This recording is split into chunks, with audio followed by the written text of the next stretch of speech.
তামিম যে বিসিবি হয়েছে কিছু লোকের আরামের ঘুমটা হারাম হয়ে গেছে। তামিম যে বিসিবি হয়েছে কিছু লোকের আরামের ঘুমটা হারাম হয়ে গেছে। কি জন্য হারাম হয়ে গেছে?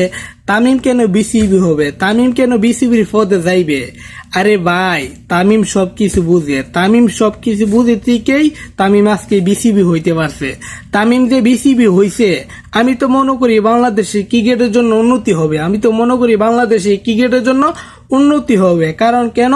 যে লোকটা বাংলাদেশে 10 বছর 15 বছর হিলাইছে, যে লোকটা বাংলাদেশে মেদেন, যে লোকটা বাংলাদেশের দেশ সেরা ওপেনার, বাংলাদেশের দেশ সেরা ওপেনার মনে করেন বিসিবি হয়েছে, এটা তো আমাদের কাছে আনন্দের বিষয়, আমাদের গর্বের বিষয়। এটা নিয়ে আপনারা মন্তব্য লাগাই দিচ্ছেন। আসলে যে আপনারা কত খারাপ তার প্রমাণটা আবারও করছেন।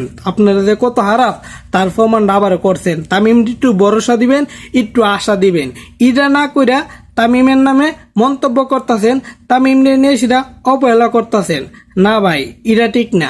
আপনারা যদি বাংলাদেশে ক্রিকেট টিমকে ভালোবাসেন, তামিমকে ভালোবাসবেন। কারণ তামিমের অবদান কোন জিনিসটাতে নাই, তামিমের অবদানটা কোন জিনিসটাতে নাই সেটা আমাকে একটু দেখান, সেটা আমাকে একটু বলেন। তামিমের অবদান এক হাতে ব্যাট করছে, মনে করো বাংলাদেশের দেশ সেরা ওপেনাররা ছিল, বাংলাদেশের দেশ সেরা ওপেনাররা ছিল একমাত্র তামিম ইকবাল ছাড়া বাংলাদেশের কোনো ওপেনিং ব্যাটসম্যান ছিল না। হি মানুষটা ক্রিকেট টিমের বিসিবি হয়েছে, এই জিনিসটা আপনাদের কাছে সহ্য না। আপনারা যে কত খারাপ, আপনারা যে কত হিংসক সেটা প্রমাণ করছেন বারে বারে।